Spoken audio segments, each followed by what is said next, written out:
क्यों हुआ लंका का नाश? रावण कहो या दशानन, रावण के बारे में तो आप सभी जानते होंगे। रामायण हमारा महान और धार्मिक ग्रंथ है।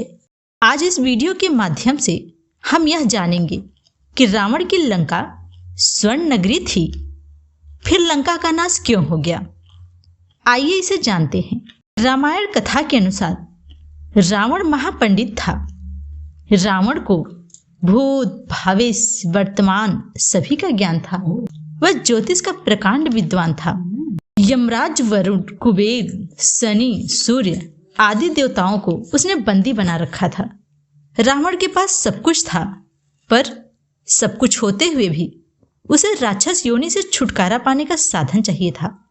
इसीलिए उसने भगवान श्री रामचंद्र जी से शत्रुता की। रावण को इस बात का ज्ञान था कि राम जी विष्णु जी के अवतार हैं। रावण ने सोचा कि यदि रामचंद्र जी के हाथों से उनका और उनके सेना का विनाश हो जाए तो उसे मोक्ष की प्राप्ति अवश्य होगी। एक तरह से देखा जाए तो लंका का विनाश उसने स्वयं कराया था। एक कथा के अनुसार रावण की एक बहन थी जिसका नाम शूर्पणखा था। रावण ने उसका विवाह एक राजकुमार से करा दिया। कुछ समय बिताने पर शूर्पणखा को एक पुत्र पैदा हुआ। 10 वर्ष की आयु में ही उसका पुत्र बहुत बड़ा धनुर्धर और वीर हुआ। उसकी प्रशंसा सुनकर रावण उसे देखने गया कि अचानक वह बालक हंसकर बोला, मामा जी, ये आपके 20 हाथ और 10 सिर अच्छे नहीं लगते हैं?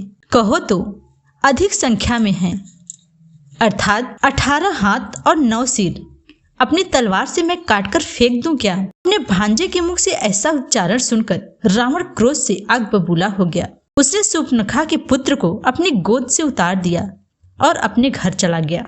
उधर जब शूर्पणखा आई तो रावण को वहां उपस्थित न पाकर अपने पुत्र से पूछने लगी कि बेटे, तेरे मामा जी कहाँ गए? शूर्पणखा ने पूछा, क्यों चले गए? वह बालक कहने लगा, मैंने मामा जी से इस प्रकार कहा था, बस वे क्रोधित होकर मुझे नीचे फेंक कर चले गए। इतना सुनते ही शूर्पणखा के मन में कई तरह की आशंकाएं उठने लगी। उसने अपने पुत्र से कहा, बेटे, तुम्हें इस तरह की बातें नहीं करनी चाहिए थी। अब कोई न कोई अनर्थ होकर रहेगा। तेरे मामा जी बहुत ही क्रोधी स्वभाव के हैं। यह कहकर शूर्पणखा चुप हो गई और भविष्य में होने वाले अनर्थ की प्रतीक्षा करने लगी। एक बार उसके मन में विचार आया कि लंका जाकर भाई से क्षमा प्रार्थना करूं, किंतु उससे पहले ही एक रात में वह बालक अपने पिता के साथ सोया हुआ था। उसी रात रावण चुपके से आया और अपनी तलवार से पिता पुत्र दोनों को मौत के घाट उतार देता है। रावण ने अपनी बहन को विधवा बना दिया और पुत्र का वध करके पुत्रहीन कर दिया। शूर्पणखा बहुत रोई, तड़पी और अंत में वह प्रतिज्ञा की कि हे रावण, तूने ज्ञानवान होकर भी अज्ञानियों जैसा कार्य किया। बालक की बुद्धि पर तनिक भी विचार नहीं किया और मुझ अबला को विधवा बना दिया। मेरा पुत्र भी छीन लिया। आज मैं प्रतिज्ञा करती हूँ कि मैं लंका की सभी नारियों को जब तक विधवा नहीं बना डालूंगी तब तक चैन से नहीं बैठूंगी।